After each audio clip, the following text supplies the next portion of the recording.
Good morning and welcome in. This is 5 Clubs on Golf Channel. You are a vital part of our game. Thank you for having me on. All the way to the green. It was, woo, boy, was that fun. I've always wanted to be on 5 Clubs. Thanks, Gary.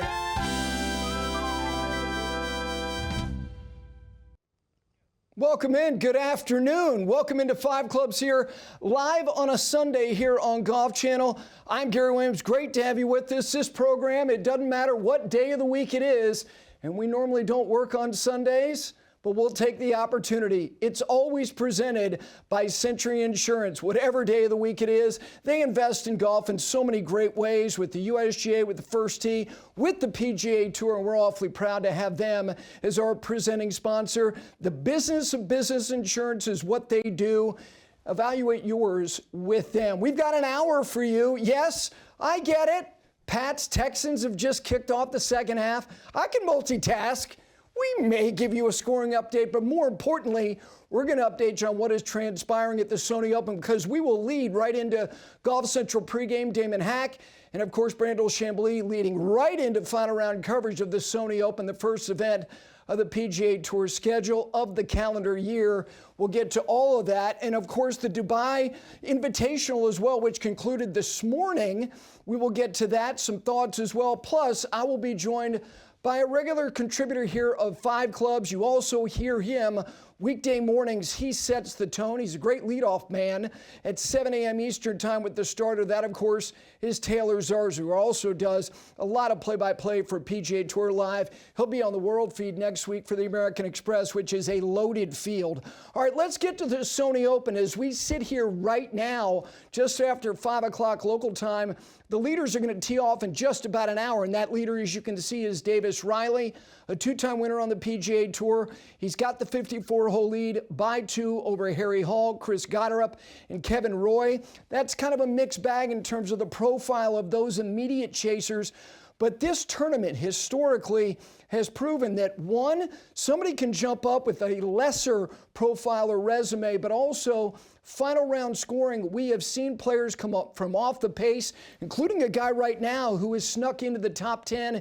You can see him there, Pearson Coody. He is through 12 holes today. He is 5 under on his round. The low round of the day today has been put together by Seamus Power, who just finished off his final round. He shot 64. So there are some good scores out there coming off what was the hardest day of the week thus far on Saturday. But Davis Riley, who won his first event in a team competition at the Zurich Classic alongside Nick Hardy, then he backed it up by winning the Charles Schwab Challenge at Fort Worth at Colonial. This is somebody who, if you look at him as far as his optics, he is right out of central casting, but he's had a circuitous route since he turned professional.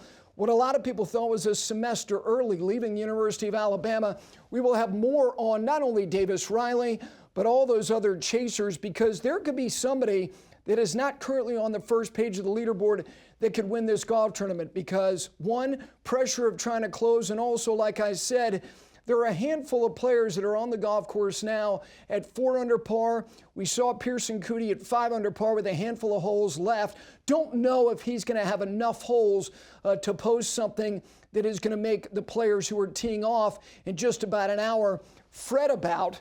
But nonetheless, we will get to all the notes on that and some thoughts and kind of a preview of that final round, not only myself before we're done, but also with Taylor Zarzour, who's going to join me here in less than 15 minutes. Now, on the DP World Tour, an event that concluded early this morning on the East Coast of the United States, just after 4 a.m. if you were up in L.A., and if you were watching golf in L.A. at 4:15, God love you, because you're probably not watching Texans-Pats. You're watching us here on 5 Clubs.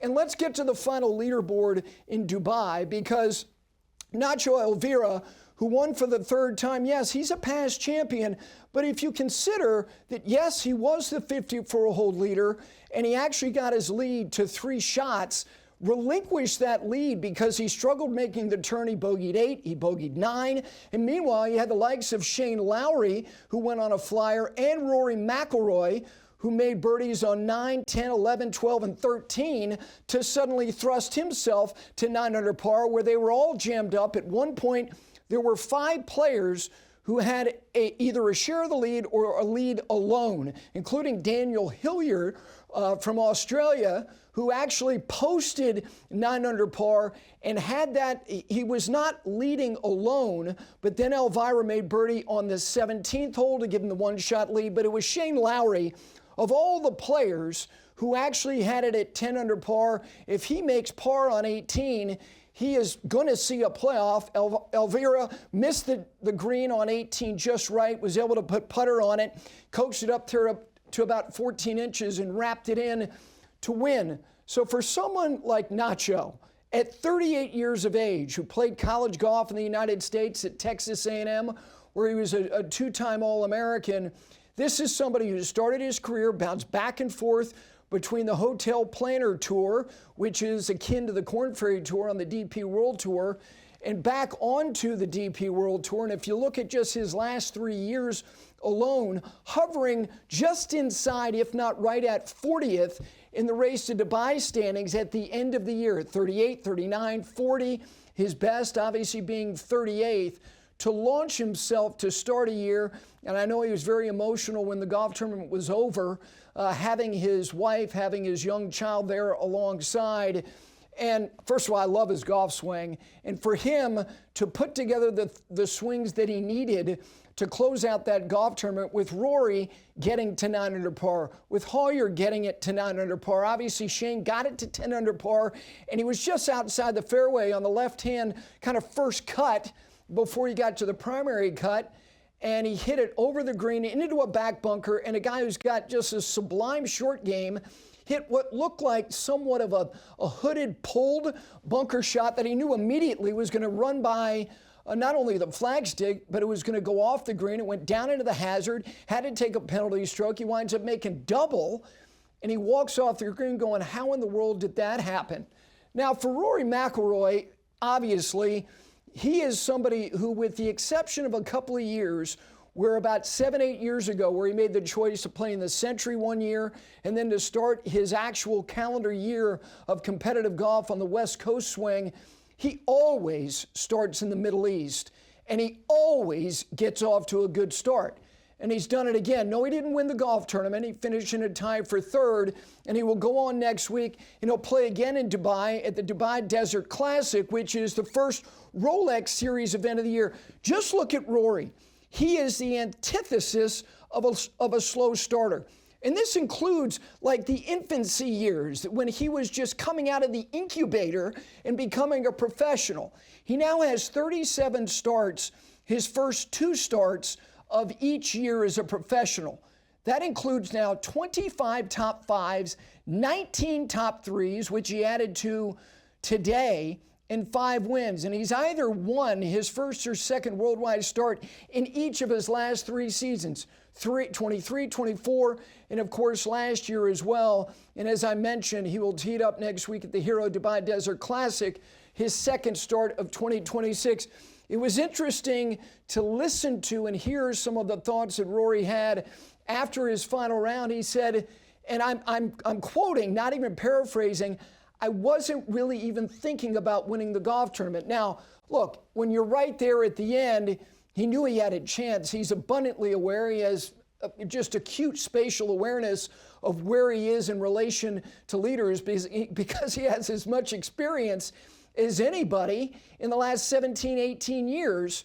And he hit it off the tee right, and he struggled on a handful of those holes. He struggled on 17, hitting iron off the tee, was able to hit the fairway on 17, had a good chance, ran it by on the right-hand side, made the comebacker. So he knew, for all intents and purposes, that he needed to make birdie on the closing hole, and he kind of wiped it right, not only into the primary rough, but also into some palm trees that were going to be somewhat of an impediment to getting to the green, and he just gunned it over the green into the back bunker. He hit a pretty good bunker shot that really almost touched the right edge of the hole, ran by about 10, 11 feet, then he missed the comebacker, so he made bogey.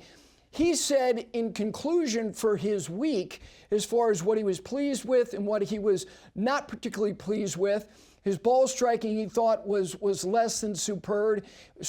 He thought that his short game and his putter, very reliable. He was pleased with that. But he also said he thought that his strategy at times was a little bit spotty, a little bit sketchy.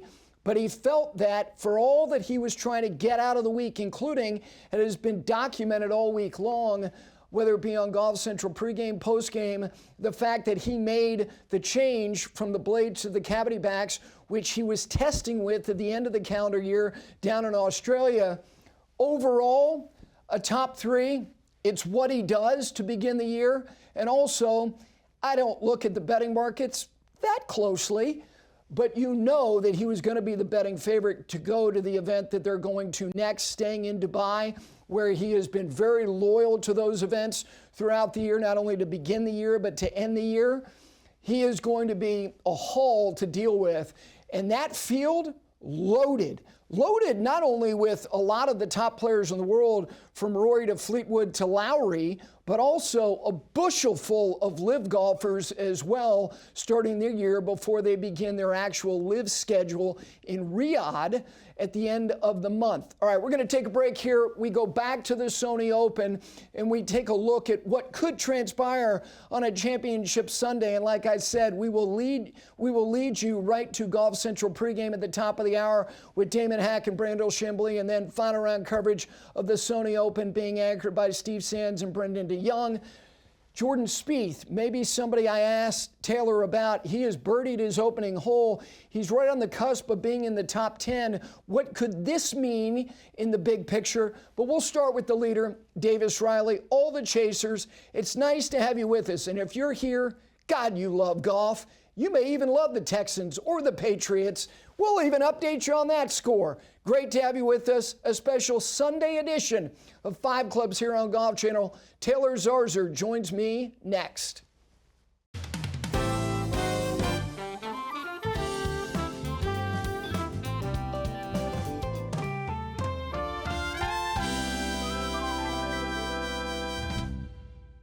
Welcome back in. This is 5 Clubs on a Sunday. Yes, you're going, wait a second, is this in my library? How did this get started?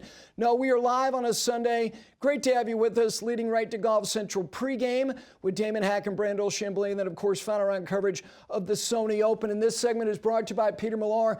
Doesn't matter what day it is, they're one of our key partners. And it doesn't matter what day it is, I'm wearing Peter Millar. Whatever I'm doing, including doing a show on a Sunday. Let's take a look very quickly before I get to Taylor Zarzour. Again, updating this leaderboard of the Sony Open. And you can see that Pearson Coody has made another birdie. He has gone from T8 when we started the program 15 minutes ago. He is now 6 under par in his round. He is 9 under. He is 3 back of the 54-hole leader, Davis Riley, Harry Hall, Chris Gotterup, Kevin Roy, your immediate chasers. And then you got this bushel full of guys within 5 shots of the lead, including that quartet who are 3 back at 9 under par. Several of them have not even begun their final rounds. All right, joining me now, he is the host of The Starter on PGA Tour Radio. You can hear him every single weekday at 7 a.m. Eastern Time, and also one of the key voices bringing you coverage week in and week out on PGA Tour Live. He'll be on the World Feed next week for the American Express. Great field there. Get a thought on Scotty before we're done. Joining me now, as he probably just shook a hand of another head coaching candidate at Titans headquarters in Nashville, Tennessee. How are you, my friend? I'm good. It doesn't matter what day of the week it is, G. 2 layers of Peter Millar and a cold day in Nashville, Tennessee. Watching C.J. Stroud throw a bunch of interceptions and maybe see, like you said, somebody like a Jordan Spieth make a run here this afternoon, make 4 or 5 birdies on that front 9, get yourself on the front page of that leaderboard. I think you're right. I think there are 10 to 15 guys that still have a chance to win this thing. You would think so. I know somebody who you might have picked half of the events last year that we were picking winners, Russell Henley. Of course, he began his career making 5 straight birdies, coming right off the Korn Ferry Tour and the University of Georgia to win. These holes, they were as difficult as they had been all week yesterday. Taylor scoring today, clearly. And again, you have a lot of guys who are not in the deep end of the pool to start the day, but we're seeing that there are good rounds out there. But let me start with Davis Riley. As someone like yourself, look, you grew up in the state of Alabama. The optics of Davis Riley says, okay, he's going to have an illustrious career. But thus far, the guy has missed a ton of cuts in his career. He's had some stretches where it doesn't look like he can find it. He is leaning on his putter this week a great deal. He's first in strokes gained. Give me your thoughts about him as the 54-hole leader.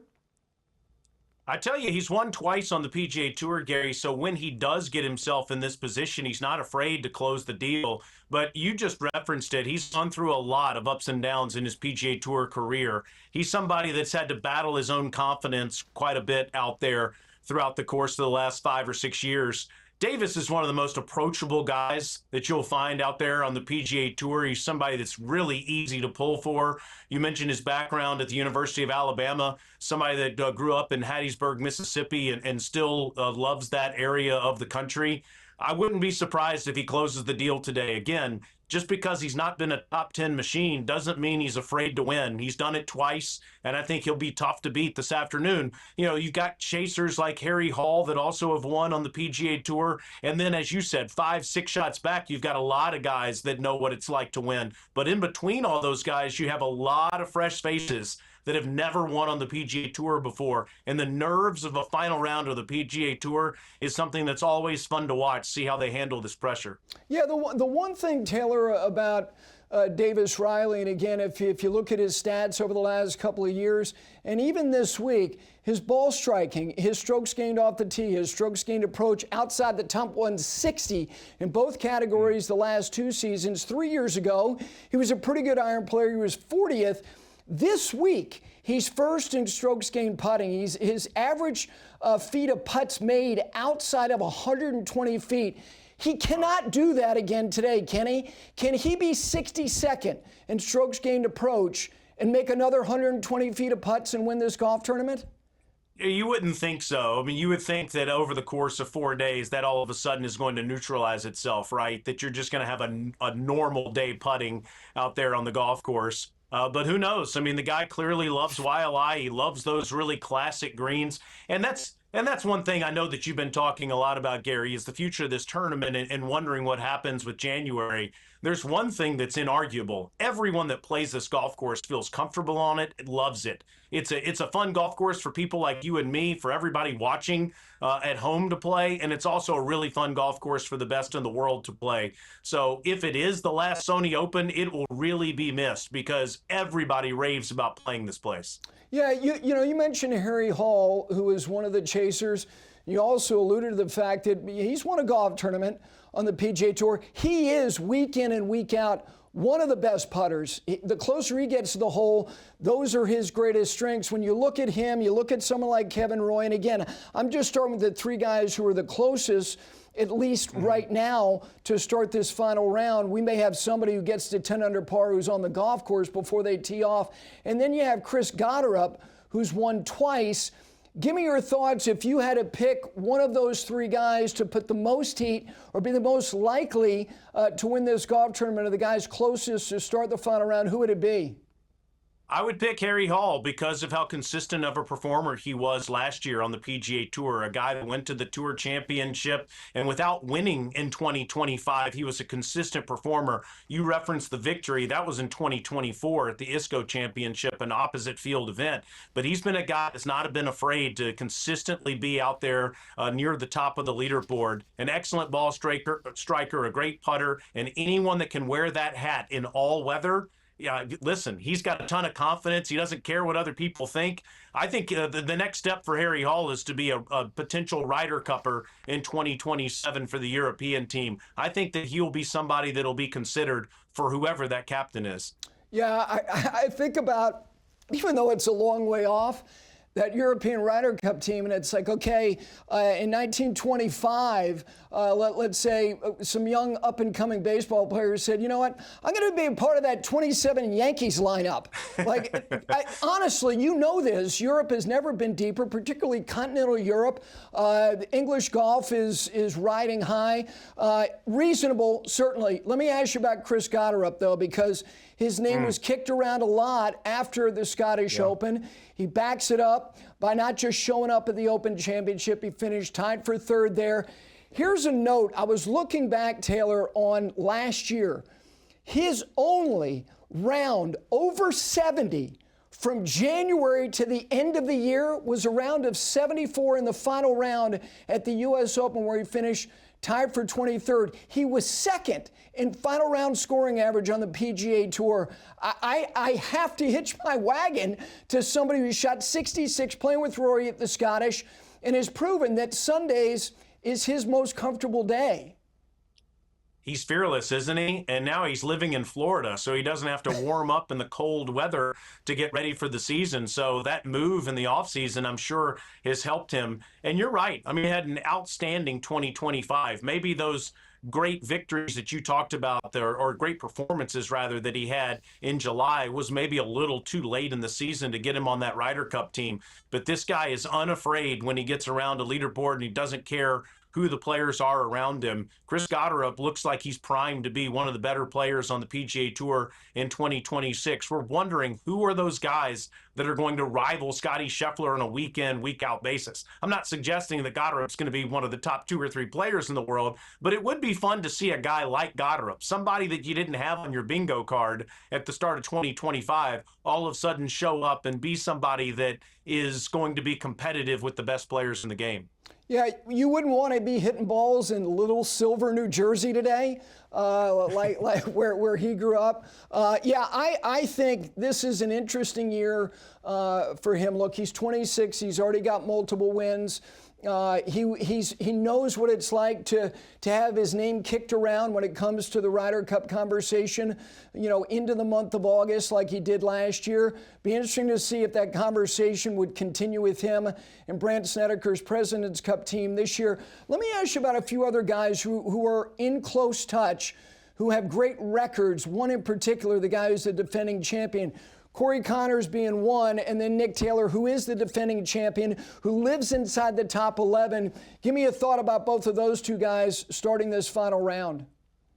Corey Connors is one of the best ball strikers on the PGA Tour. It always comes down to making putts for the Canadian. If he has a good putting day, he's going to give himself a chance to finish in the top 10. But there have been way too many final rounds where his putter has let him down. That'll be something to watch today for Corey, but no question, one of the best ball strikers on the PGA Tour. And Nick Taylor, a guy that a couple of years ago was kind of in the abyss. After he won at the RBC Canadian Open, he still did not make the President's Cup team, which was kind of crazy to me. Last year had a much more consistent season and obviously won to start the season in Hawaii. I think that Nick Taylor is highly motivated this year, Gary, because after he performed so well at the RBC Canadian Open, it all went downhill in 2024. I think he wants to show everybody he can have a consistent 2026 so he can make that President's Cup team in Chicago and give the international team a chance to knock off the Americans. So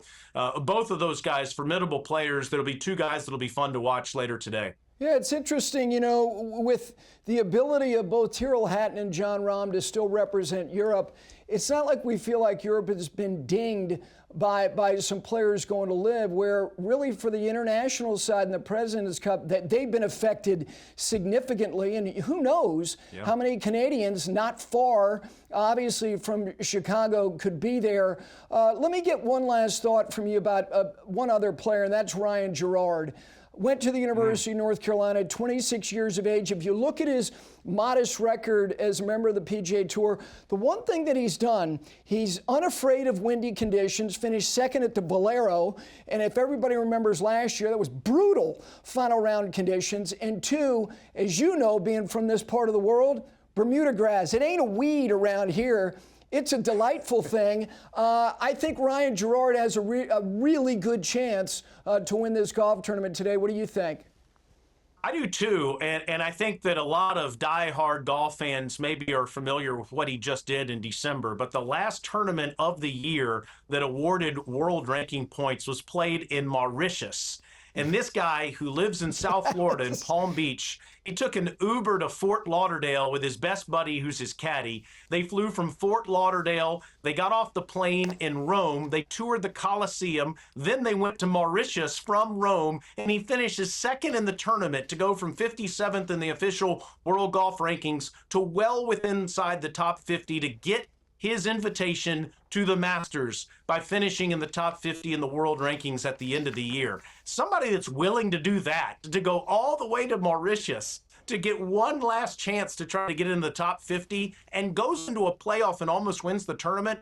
What a story for the Tar Heel. Gerard, I think also on top of that, when you have an experience like that, it gives you a ton of confidence. He actually called into our show on SiriusXM PGA Tour Radio from over there, and he said just how much he was enjoying that entire experience. I think that that's going to serve him really well. Going to Hawaii is nothing compared to going to Mauritius, Gary. I would imagine Gerard gives himself a chance to win later today. Yeah, I'm with you. I would say, though, if he didn't go to the Vatican, that's a bogey. I mean, I love the Colosseum, but you can't go to Rome and pass on the Vatican. All right, let me get a quick thought from you on Dubai. I know you'll talk about all of this stuff tomorrow on your program at 7 a.m. Eastern on PGA Tour Radio, The Starter.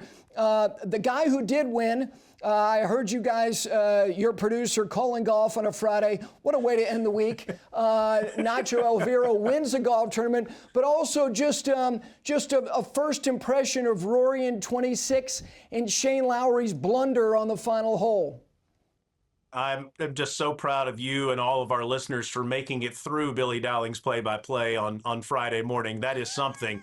But listen, I mean, this guy, the Spaniard, you said it. He went to Texas A&M, but he's been really outside the United States of America, almost exclusively playing in Europe and all over the rest of the world for the last 15 years of his professional career. And the Spaniard gets this victory. He was barely in the top 200 in the official world golf rankings when play started this morning. He's going to obviously go way up the world rankings because of, as you said, the strength of field that was over there in Dubai. Now all of a sudden he's given himself a realistic chance to get into the top 50 or who knows, maybe the top 60 and qualify for the Masters or the U.S. Open or the PGA Championship. He's 38 years old, Gary. He's never played in an American major championship before. He's played in the Open a couple of times, but now Nacho Elvira has given himself a great chance to have the best year of his career. I still cannot believe what Shane Lowry did on the 18th hole. If you asked me to pick three guys in professional golf to hit that bunker shot on the 18th green, Shane Lowry would be one of the three I would select. I'm sure he was just in as much shock as everybody else was that it went into the water and he ended up with a double bogey there. But good for Elvira, who was in the thick of it for 4 straight days and ends up winning the golf tournament. And as you said, in a terrific field over there in Dubai. That's going to serve him really well in 2026. Yeah, for sure. And you're right. And you consider... We can all think back to Shane Lowry wedge in hand on the 18th hole at Bethpage, and it was a back left pin. This was back right, but nonetheless, nobody saw that coming. Before I let you go, You'll be on the world feed on PGA Tour Live this coming week. You'll call a lot of golf shots that Scottie Scheffler strikes. If I said to you 4 wins in a major is the baseline I'm giving you, is he jumping over that baseline in 26? I'm taking the over.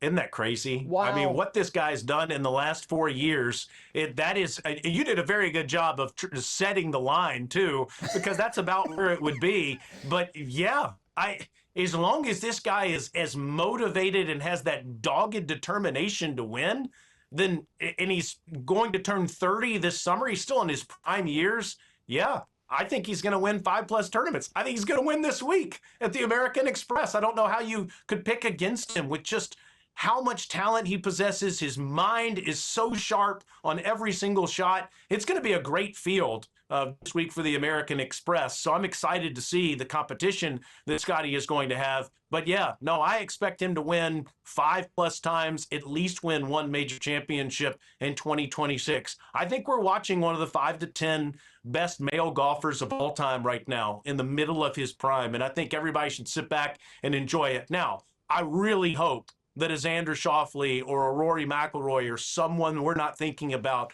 emerges this year, Gary, and really fights out with Scotty throughout the entire season. That would make it a lot of fun. It would. I'm building something that we're going to share this Wednesday on the eve of his first start. And really it speaks to the point that you just made, the position you took on where you think he's headed historically.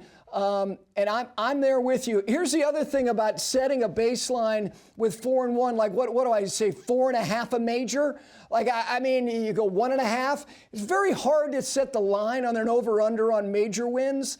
You know, a half, you think he's going to win 1. You say 1, then it means he's going to win 2. Nonetheless, I'm with you.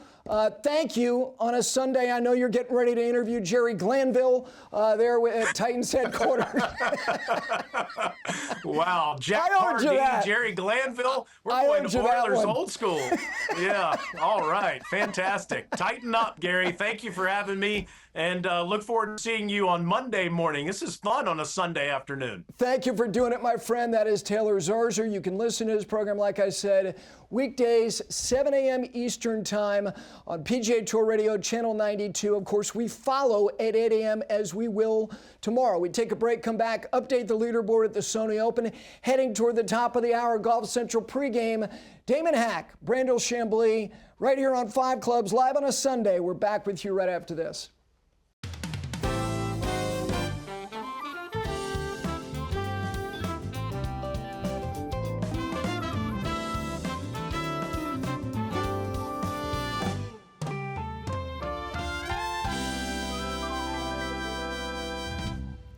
Back in this special Sunday edition of 5 Clubs here on Golf Channel. Nice to have you with us here, leading to the top of the hour, and that is Golf Central pregame with Damon Hack and Brandel Chambly, setting up that final round of the Sony Open, and we do it here as well.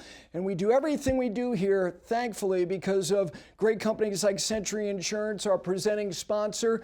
Every single show we do during the week, they are in the business of business insurance, and they, of course, were the title sponsor for the event Maui for all those years, and we'd like to believe that they will have their name on a title sponsorship in 2027, which again is going to be a big part of the conversation as the year progresses, with a lot of people believing that we're going to get more than just an indication of what the schedule for 2027 is going to be well before we normally do.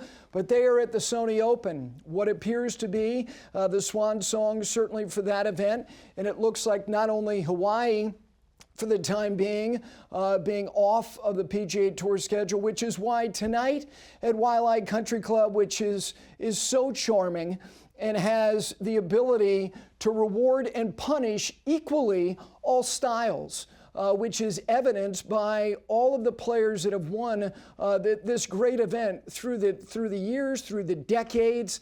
My gosh, you go all the way back and you just start looking at roll call. And again, styles make great fights, and there are so many styles that have found their way to the top of the leaderboard. As we take a look at it again, refreshed up to almost the very moment here, Davis Riley's going to tee off just after the top of the hour.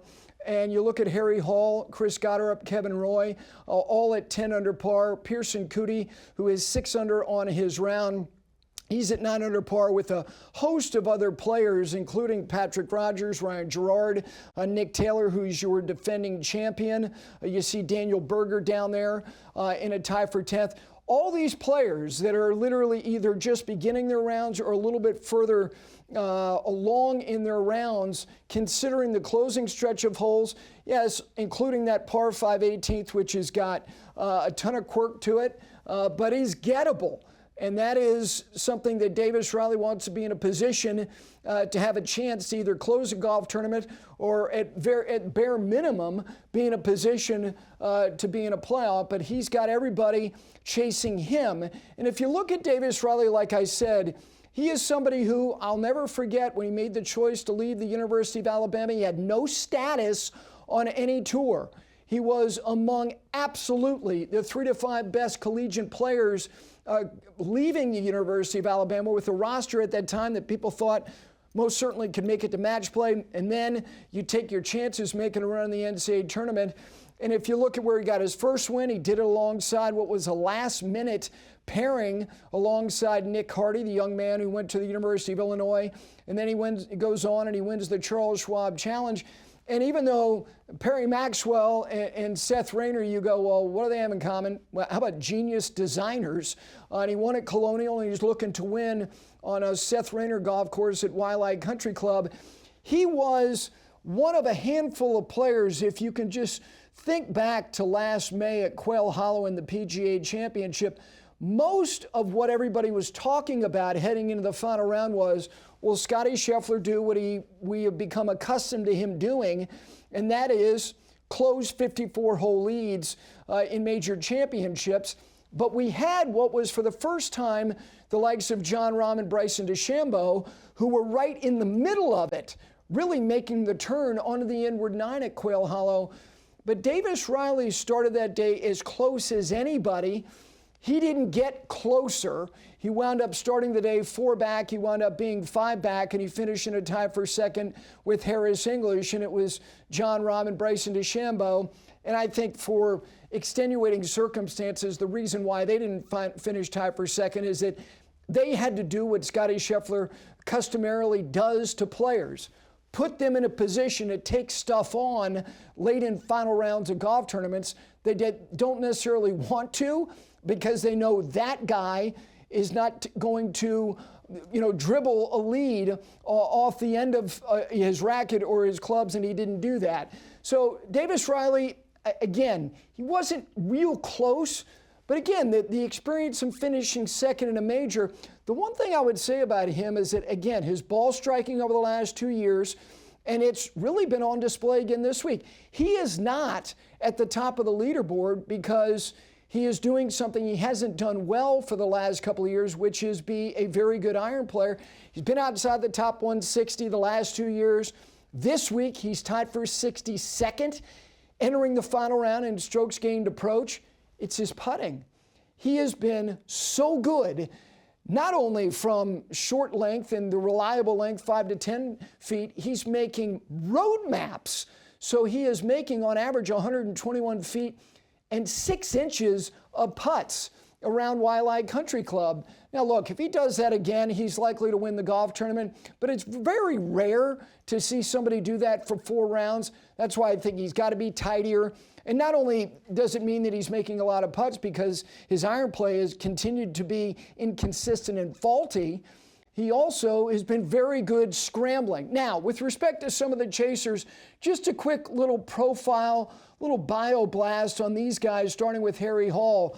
28 years of age, went to UNLV. Look at him. Look, he's 62nd in the official world golf rankings. And again, if you want to jump up and down about how the algorithm is off because of the absence of live players, that's fine. It's just to give you context. He's a very good player.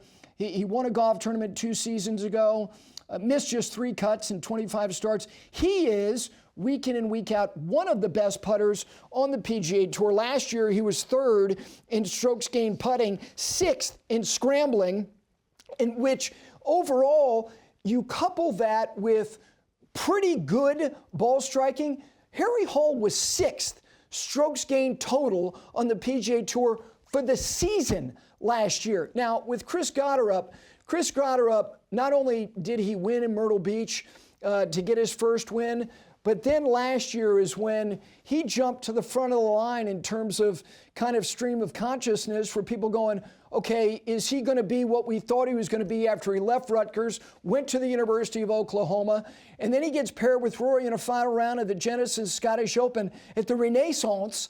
I didn't realize I was going to get to say the Renaissance Club this early in the year. Usually I have to wait until July to say Renaissance. But here we are in January talking about him because he's in a position to win again.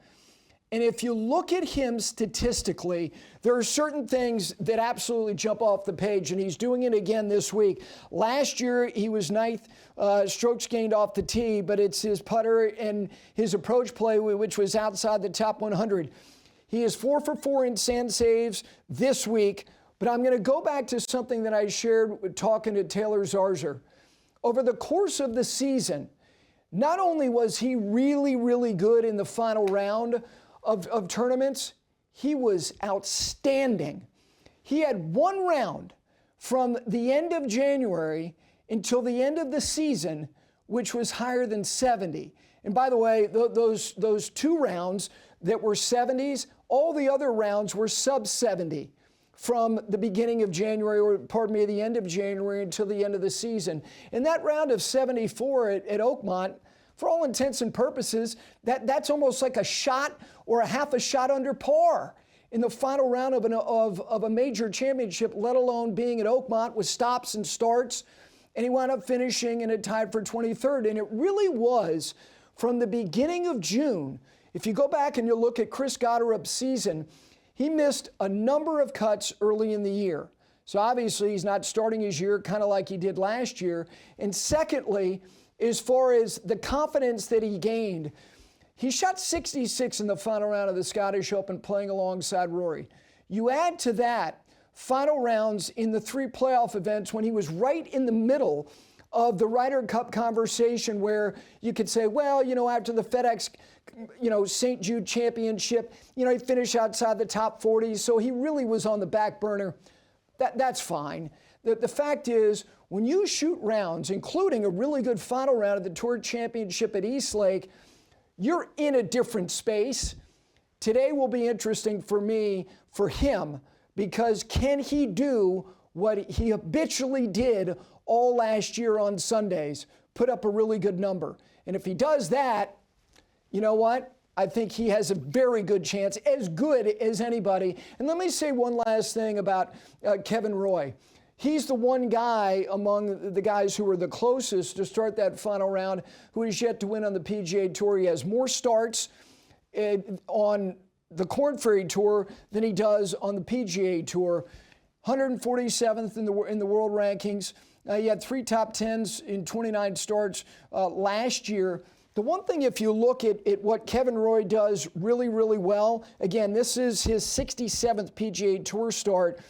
He was very good, 4th in par 4 scoring in 2025. And also, if you look at his long iron play, if you look at his strokes gained approach from outside 175 and 200 yards, he's very good.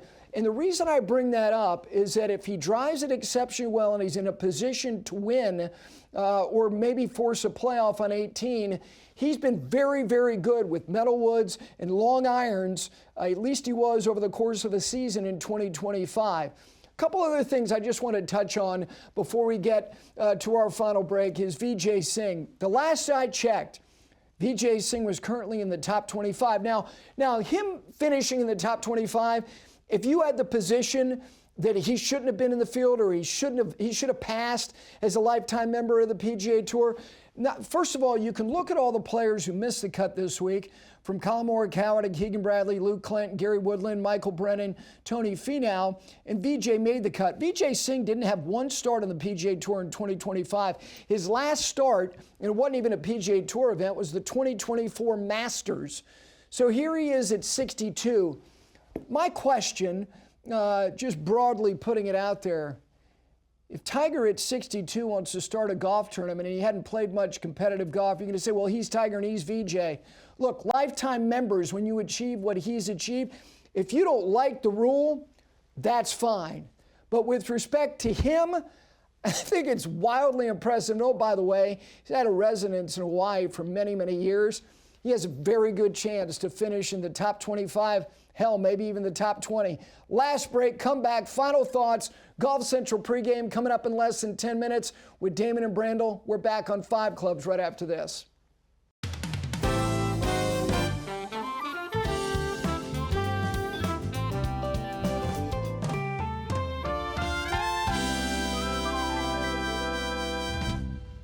Welcome back into 5 Club special Sunday edition. For us, wonderful to have the opportunity to lead right into Golf Central pregame. Then, of course, following that, you have final round coverage. What is truly the opening drive for the PGA Tour in 2026. This segment, these final couple of minutes, brought to you by Peter Millar very proud to be partnered with them, not only this year, but all these years, because they are the platinum standard when it comes to apparel on and off the golf course. As we take one final look for us here at the Sony Open at the leaderboard, Davis Riley is going to tee off just after the top of the hour, and he has got a 2-shot lead, which he maintains now. But you can see that in addition to Harry Hall, Chris Gotterup, and Kevin Roy, who were at 10 under par through 54 holes, Patrick Rogers off to a very good start. So he is now at 10 under par. Patrick Rogers, one of those players, you could have said then that he was the kid from the class of 2011 that includes Xander Schauffele and Justin Thomas and Jordan Spieth that was going to be the it guy. Well, Patrick Rogers has a chance on a Sunday to do something he hadn't done, which is win on the PGA Tour. And if you look at the rest of those players, the wonderful thing, again, about this golf course is we probably see it for the final time, at least for a while, with respect to a PGA Tour event, is that there is a lot of opportunity, but the golf course yesterday exhibited that if you do not drive it well, you're going to find yourself with very difficult approach shots. And yesterday was the most difficult day, but scoring today thus far has yielded a 64, a 65, and a number of players on the golf course at 3, 4, and a couple others at 5 under par, including Pearson Coody. Can Davis Riley get that third win, or will it be one of the chasers? And can Nick Taylor pull the curtain on the Sony Open? I'll never forget Joel Damon telling me after Nick Taylor won a couple of years ago, he may not get there all the time, but when he gets there, he's as comfortable as anybody. First Championship Sunday of 2026 on the PGA Tour. We're back tomorrow at 8 a.m. Sean Martin, Steve Wheatcroft are going to join me. For now, Damon Hack, Brandel Chambly, Golf Central pregame. We'll see you tomorrow, folks.